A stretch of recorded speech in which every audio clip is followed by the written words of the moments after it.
Coming up live at Star City News, the walk to class was brutal for many students as they endured the cold. And UNL may be on its way to becoming a wet campus. And we'll discuss the huge landmark decision regarding gay marriage in Nebraska. We cover these stories and more next on Star City News.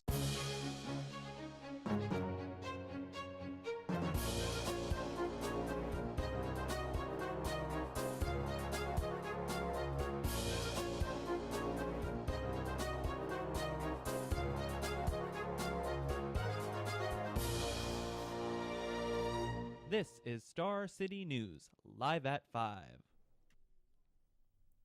Welcome to Star City News. I'm Brent Bonfleur. And I'm Ingrid Holmquist. A potential landmark decision was reached today in the U.S. District Court in Omaha. Star City's John Kipper has the story. A ruling that could allow for same-sex couples to get married in the state of Nebraska has been delayed until next Tuesday as both sides of the argument gave their argument to the U.S. District Court. Now, this is an issue that needs to be decided rather quickly, as one of the plaintiffs in the case has terminal cancer. She needs to make sure she gets the financial benefits to her partner before she does indeed go. And those financial benefits are pretty astronomical, as the inheritance tax goes from 18% to 1% if the couple is indeed married. Now, there are two sides to every issue, and the Catholic Church wants to say that if your opinion is in the minority, that's okay and you shouldn't be ashamed of that. This is an issue that I think a lot of people understand from the experience of their own family, from the experience of their own lives, and from what they know about the experience of having mothers and fathers and how important that is. But it's also an issue where people can feel like it's not okay to say that they think that marriage is between a man and a woman. And that's not true. Everyone should feel free to enter into this debate and to discuss it.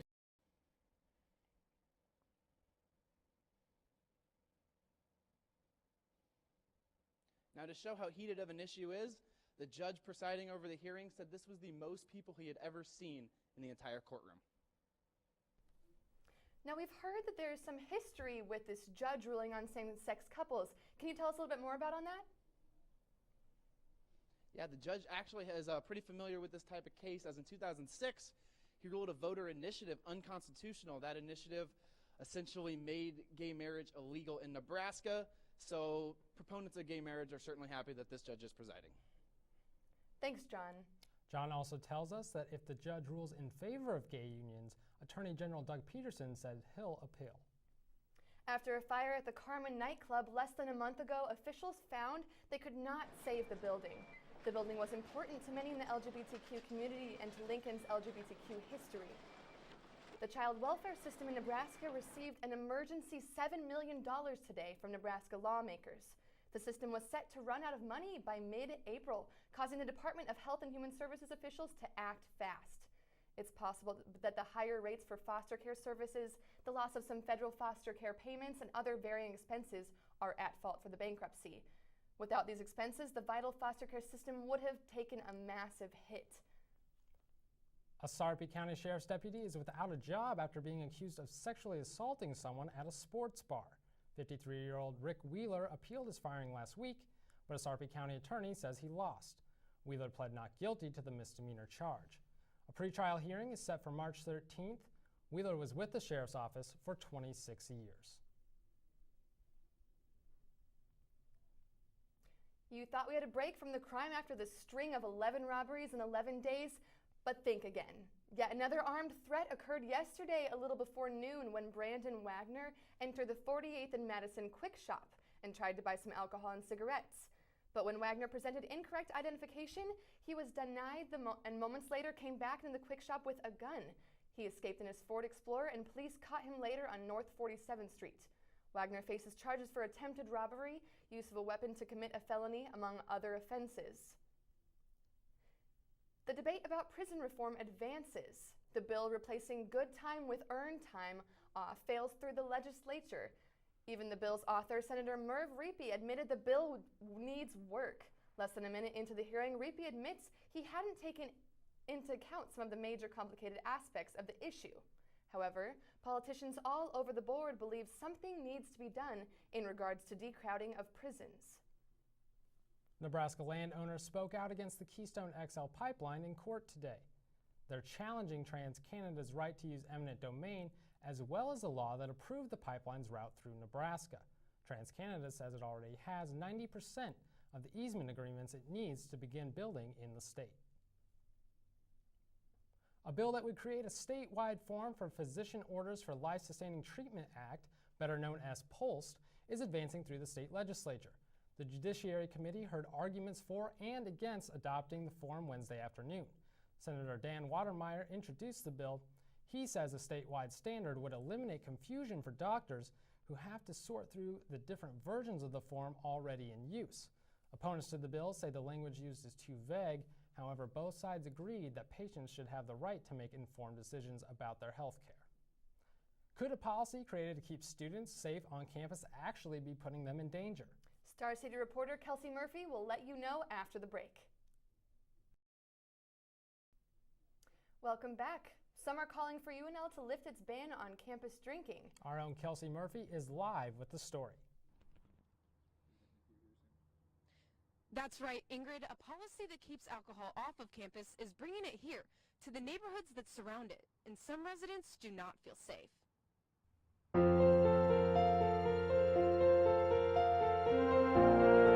Picture yourself in a masterpiece. Jake Schultz looks like your average 21-year-old. Less than 1 month ago, he looked like this. 7 young men attacked him in his own front yard during a party he was hosting. Just leave. He's like, put your hands up. I was like, I'm not putting my hands up. I don't want to fight. And that's when one of his buddies, the dude that's 2 inches taller than I am, came in, socked me from behind, broke my eye right there. Both Schultz and his attackers were drinking. In fact, Lincoln Police Department issued over 459 citations for drinking last year. This is a map showing the citations just outside of campus. Schultz says that fights in neighborhoods like the one shown on the map are not unusual. He expects about 3 a week in his own. What he did not expect was to be involved in one. After the whole thing happened, we definitely were a lot more cautious. He and Senator Tyson Larsen are against UNL's dry campus policy, a regulation that prohibits drinking on campus for all students. They think it's a plan that causes problems for neighborhoods. The university disagrees. They think that wet or dry, students are going to drink off campus. When you think about the parties that collegiates host, most of them are off campus because they're bigger spaces. Or like if you're thinking game days, people go to big areas and big backyards for a reason, so they can hold large parties. And students agree. I mean, I don't think it would really change all that much around here. Juan Franco, Chancellor of Student Affairs, knows there is work to be done, but he worries about the students on campus. Sure that, first of all, they're abiding by the law, but secondly, that, we take care of that, make sure to provide a very safe environment for them. He says that he is looking for effects beyond campus boundaries, but ultimately, the call is up to the Board of Regents. To make the university a wet campus is just an idea. Senator Larsen and Schultz say if the university does not make any changes within a year, then they will begin making a proposal. For Star City News, I'm Kelsey Murphy. Thanks, Kelsey. The other room is a speakeasy bar that for a long time was a secret gem in Lincoln, until recently, when the bar was nominated for the James Beard Award, an award that is recognized in the international culinary world as a high honor. I wonder if they're going to have to let more people in now with all of this attention, Ingrid. Well, who knows, Brent, but I'm sure that the popularity will be great for the bar and for neighboring bars, like the Tavern, for example. It's true. It seems like every week a new restaurant is opening in Lincoln. Star City's Rebecca Sutter has more. With the construction of Pinnacle Bank Arena and the rail yard, Lincoln's restaurant industry has increased. Haley Cruz and her husband are always eager to try new restaurants they hear about. I really think that for the size of town Lincoln is, we have a really good selection of diverse restaurants. But this comes at a price to local business owners. Emily Wilkinson, marketing director and events coordinator for Barry's Bar and Grill, says competition is inevitable in the restaurant business. Once game days rolled around with all the other things opening in the rail yard, we definitely were affected by it. So there are both pros and cons to more restaurants in Lincoln. It gives residents a wider variety of options to choose from, but it also creates oversaturation in certain areas, such as the rail yard. Commercial real estate agent Robin Eschleman said more restaurants came to Lincoln in 2013 when Pinnacle Bank Arena first opened. There were 30, 31, 32 restaurants that opened in 2012. There were 42 restaurants that opened in 2013. And then there was about 32 of them that opened in 2014. During the recession, fewer national chains chose to expand. However, since the economy has improved, more national chains want to create new franchises. This is good news for Lincoln residents looking for something different and unique. For Star City News, I'm Rebecca Sutter. Thanks, Rebecca. A new study is showing how making small changes can help prevent health problems. The study followed over 1 million women for 9 years to find the sweet spot as far as exercise and how it reduces your risk of heart disease. This graphic shows how exercising more isn't necessarily better. Those who exercise every day were at a 4.3% chance of contracting heart disease compared to just 3.5% of those who exercise 2 to 3 times a week. It's clear still that getting at least some exercise is better than getting none at all. The quest for four willing Americans to travel to Mars with a one-way ticket continues. That's right, the 200,000 applicants have been dwindled down to just the top 100. To clarify, the 4 chosen applicants will essentially be given the opportunity to go live and then die on Mars as they create the first human settlement on the red planet. The blast off is set for 2023, and while the applicants are from all over the world, almost a quarter are from the United States. The winners should be notified by the end of the year. Brent, want to know a super fun fact about me? Yeah, sure. What you got? So I was born in 1992. That was the year of the goat. Okay. Today is the Chinese New Year, as I don't know if you knew that, did you? I did not know that. Well, guess what the animal for 2015 is? I'm going to guess it's a goat. It's a goat. All right. So, UNL students are celebrating the Chinese New Year. We can learn more from Devin Cleach.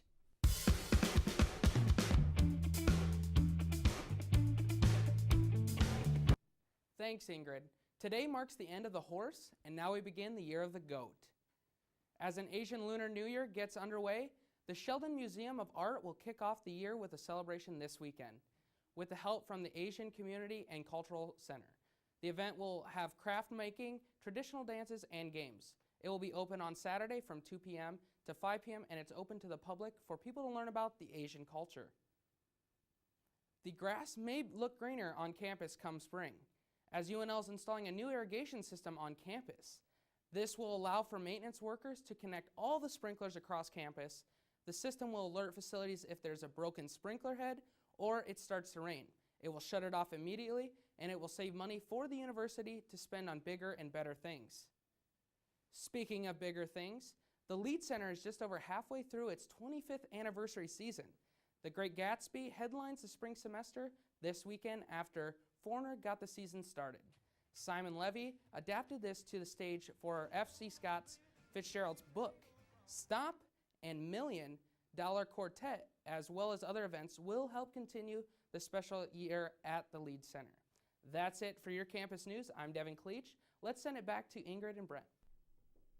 Now, Ingrid, I know you're a fan of plays. Have you seen anything at the Lead recently? I actually have. I just saw Swan Lake, which is a beautiful ballet on Valentine's Day, so super romantic. Very nice. And then I also saw this wonderful contemporary dancing called Diavolo, and it was wonderful as well. Have you seen anything? You know, it's been a while since I've been to the Lead, but I had friends who went to the Chicago Symphony performance, and they just raved about it. Kind of cold to stand out in line, though. Yeah, the bitter cold outside is largely because of the quick wind chill we experienced today. Emily Lockenmeyer has more. Anyone who's been outside in the past few days has gotten to experience firsthand these extremely cold wind chills that we're feeling here in the Midwest and on the eastern portions of the United States. These wind chills have dropped temperatures 25 to 45 degrees below average, making winter safety that much more important. As temperatures drop and wind speeds increase, the time it takes to get frostbite can be limited to only a few minutes. The best way to prevent frostbite is to make sure you're covering all exposed skin, including your hands, ears, and nose. And also, make sure you're going inside frequently to warm up. For Star City Weather, I'm Emily Lockmeyer. We'll be back after the break with your full weather forecast. And now, a look at the forecast with Star City Weather. Good evening, Lincoln. All right, let's take a look outside. We do have some clouds with maybe a few Rays of sunshine peeking through. Our temperature is about 20 degrees, but we do have this southeast wind chill at 10 to 15 miles per hour. It's making it feel like about 5, so definitely stay bundled up if you plan on going outside tonight. And as we take a look at our almanac, we had a low of 7 last night when our average is about 19, so a little below average. Our highs are definitely below. We had a high of 20 today, and our average is 41, so definitely chilly weather ahead. As we take a look at tonight, we're going to have some clouds stick around through the day. It is going to be mostly cloudy overnight. There is going to be that southeast wind at 5 to 15, so definitely wind chills as you wake up tomorrow morning. And as we take a look across the state, we do have the western half of the state did not have those early morning snow shower or those afternoon snow showers or those clouds throughout the day. So they got up into the 30s, 40s, and even 50 up into Hill City. While here on the eastern portion of the state where we did have those clouds and a few flakes fall from the sky, we are in generally the teens and low 20s. And as we take a look at tomorrow, it is going to be wonderful weather. After those 20s we've had for the last few days, 40 degrees tomorrow. We are going to have clouds all through the day. It is going to be about 3 p.m. before we hit that 40, but still much warmer. A slight breeze though. And as we take a look at tonight, we are going to have clouds all through the night. That low is going to be at about 6 p.m. or 6 a.m. of 14, but like I said, those clouds, it's going to keep it much warmer through tonight. As we take a look at the week ahead, we do have a chance for a little bit of snow on Saturday, 22 degrees. And then as we look into the rest of the weekend, 17 on Sunday, so it's going to cool back down as we start our weekend. But as we go into the beginning of next week, it's actually going to warm back up a little bit. We're going to have 34 on Tuesday, and then we're going to go back down just a slight bit to 28 Wednesday. So a little cooler, definitely not as cool as we have had though. So very nice weather. You know, Casey, I'm personally not really looking forward to that snow coming up. Those sunny days sound a lot more enticing to me, but yeah. Well, it's not going to be much snow, just a little bit. Okay. That's good to hear. Yeah, I've got to agree with Ingrid, and I'm pretty sure the Husker baseball team would agree too. They're on the road today in Arizona to take on BYU. Tanner Westerholt will fill you in on all the Husker athletics as well as the NBA trade deadline in his sports update.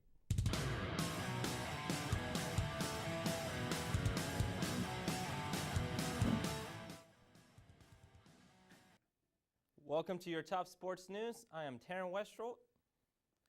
Nebraska baseball team looks to bounce back after losing the 3-game series to UNLV over the weekend. The Huskers look to find their bats again as they head to BYU this weekend for a 4-game series against the Cougars. Nebraska took the first game of the series 6-3 earlier today. We go from the field to the mats as Nebraska High School State Wrestling is underway in the CenturyLink Center in Omaha. Last year's state runner-up, Millard South, the #1 team, is projected to win it this year as they have 13 state qualifiers. NBA teams around the country are scrambling for that last piece to put their championship teams together. The NBA trade deadline was today at 2 p.m., and several stars were on the market. The biggest star was Goran Dragic. The Phoenix Stars All-Star was traded to the Miami Heat along with his brother for 2 first-round draft picks. Other trades around the league involved Kevin Garnett returning back to the Minnesota Timberwolves and 76ers sending Michael Carter-Williams to Milwaukee in a 3-team trade which sent Brandon Knight to the Suns. As NBA teams panic to make trades, the Nebraska men's basketball team is panicking about their next road game tonight as they travel to College Park, Maryland to face the 16th-ranked Maryland Terrapins led by freshman guard Melo Trimble. The Huskers will try to win their first road game in conference play.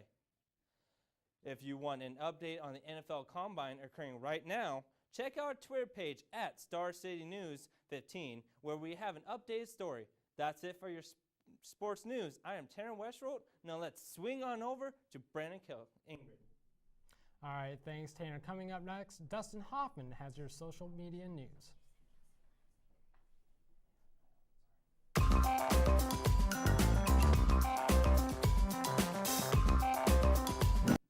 I'm Dustin Hoffman with your social media update. Colin Kaepernick, the quarterback of the San Francisco 49ers, had a Twitter feud with a random person. Kaepernick tweeted about his workout and someone replied saying, An ab workout won't help you find an open receiver. This caused Kaepernick to respond with a few nasty tweets of his own. The man's Twitter account went from 8 followers to over 1,500 in hours. Another celebrity had a spat on Twitter, but this time directed at social media itself. After taking a vacation, Iggy Azalea came home to see pictures of herself all over Twitter and people making fun of her cellulite.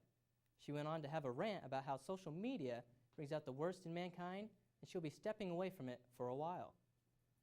Uptown Funk has taken social media by storm, and one mom has her take on it with her own parody.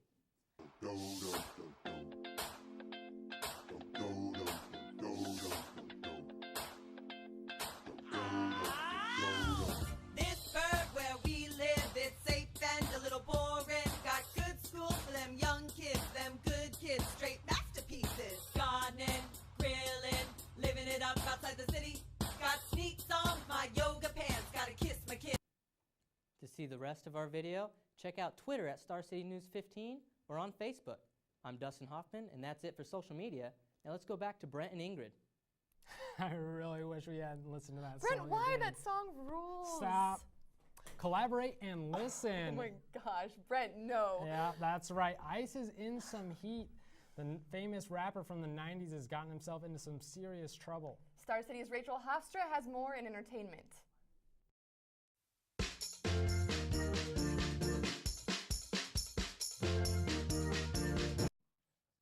I'm Rachel Hofstra, and here's what's hot in Hollywood today.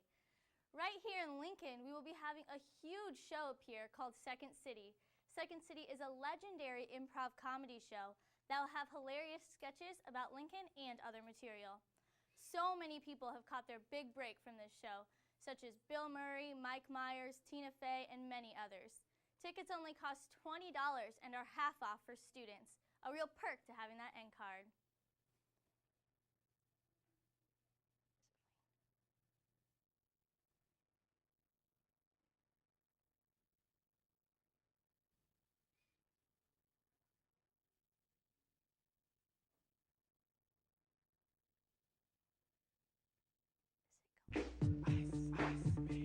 Alright, stop, collaborate and listen. Ice is back with my brand new invention. Ice is definitely back. He has found himself in quite a bit of trouble as he is being charged with burglary and grand theft for allegedly stealing furniture, a pool heater, bicycles, and some other stuff. While Ice, whose real name is Robert Van Winkle, was renovating a home, he apparently went over to his vacant neighbor's house and stole multiple other items. And you may have caught Taylor Swift getting down with Jimmy Fallon last night, but it's not the first time she's been caught dancing on camera. So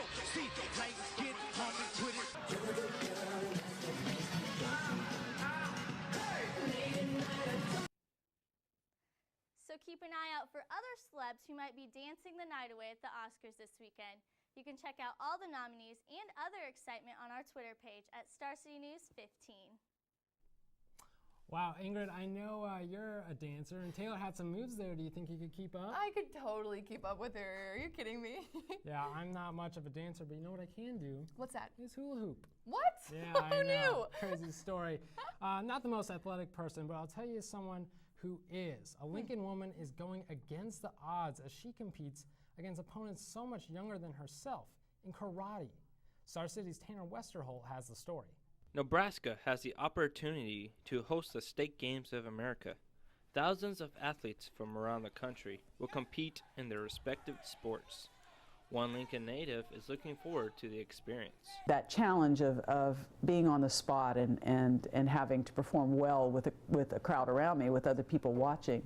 Donna Ingold, who has a black belt in Okinawan Goju-Ryu, was introduced to martial arts 5 years ago by her son. That choice changed her life forever. I'm probably stronger, faster, more flexible than an average person my age. Donna went from attending YMCA classes to becoming a full member of martial arts school. Here at the Lincoln Martial Arts Center, Donna learned underneath the guidance of Master Gorman the importance of being mentally tough and physical when she goes against opponents much younger than herself. Donna was able to balance her life as a single mom with 5 kids and her competitions as an athlete. The State Games America is just another obstacle for Donna to overcome, knowing she has a disadvantage. Probably faster, they're going to have probably more endurance, typically, and so I have to train harder. The State Games America will be held July 28th through August 2nd in both Lincoln and Omaha. For Star City News, I am Taryn Westrold reporting. Donna says she's confident about her chances at the State Games of America and says she wants to teach others karate in the future. Wow, what an inspiring story, don't you think? Yeah, really incredible. You know who she reminds me of is Dara Torres, the famous Olympic swimmer who swam all the way up until her 40s. That's right. Really, yeah. just good stuff there from Tanner. Thanks for that. Yeah, thanks. Tanner. If you want to check us out on social media, search on Facebook or Twitter by typing in Star City News 2015 rather. And you can also check us out next Tuesday night, same time for our next newscast at 5 o'clock, as always. That's all we've got for tonight. Thanks for joining us. I'm Brent Bonfleur. And I'm Ingrid Holmquist. We'll see you next Tuesday at Live at 5.